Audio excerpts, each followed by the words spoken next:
আসসালামু আলাইকুম রহমতুল্লাহ বরকাতু। আজকে আমাদের পলিতাপাড়ার হালকা জামে মসজিদ, পুরাতন মসজিদ ভেঙে আজকে নতুন মসজিদের করার একটা দোয়ার মজলিস করা হয়েছে, তাই আপনাদের সামনে একটু তুলে ধরছি। আমাদের প্রাক্তন মন্ত্রী হুমায়ুন কবির চাচা আমাদের সঙ্গে দোয়ার মজলিসে সামিল হয়েছে, তাই আমরা একটু দেখাচ্ছি আপনাদের সামনে। তো আমাদের চ্যানেলে এসে সাবস্ক্রাইবার করবেন আর শেয়ার করবেন।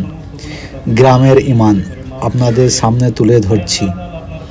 আমাদের চাচা হুমায়ুন কবির প্রাক্তন মন্ত্রী, এখন ভরতপুরের এমএলএ সাহেব, যিরা বাউন্ডারি মসজিদ করার মেন আমাদের হুমায়ুন কবির। তাই পলিতাপাড়ার হালকা জামে মসজিদের জন্য উদ্বোধনের জন্য আজকে প্রথম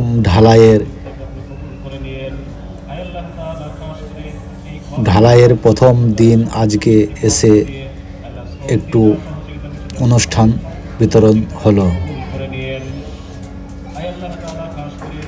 ঘরকে তা কিয়ামত পর্যন্ত আপনি টিকে থাকার তৌফিক দান করেন রব্বুল আলামিন। तमाम দুনিয়াতে হর জায়গাতে আপনার ঘরগুলোকে সঠিকভাবে টিকে থাকার তৌফিক দান করেন রব্বুল আলামিন। খাস করে तमाम দুনিয়ার বুকে হর জায়গাতে মুসলমানদেরকে বিভিন্ন জায়গায় অত্যাচার জুলুম করা হচ্ছে, আল্লাহ তাআলা সেই অত্যাচার জুলুম থেকে সমস্ত মুসলমানদেরকে আপনি খাস করে হেফাজত করুন রব্বুল আলামিন। तमाम ভারতবর্ষের সমস্ত জায়গাতে মুসলমানদের খানকা, মসজিদ, ঈদগাহ, কবরস্থানকে আপনি খাস করে হেফাজত করুন আল্লাহ তাআলা। খাস করে এই পলিতাপাড়ার সমস্ত মানুষকে আপনি কবুল করে নিয়েন আল্লাহ তাআলা। আমাদের সর্বনেতা তিনি আমাদের কাছে উপস্থিত আছেন রব্বুল আলামিন, তিনাকে আপনি ইসলামের জন্য কবুল করে নিয়েন আল্লাহ তাআলা। মুসলমানদের জন্য আমাদের এই নেতাকে আপনি কবুল করে নিয়েন রব্বুল আলামিন। খাস করে আপনার এখানে যত বান্দারা হাত তুলেছেন সমস্ত বান্দার হাতকে আপনি কবুল করে নিয়েন আল্লাহ তাআলা।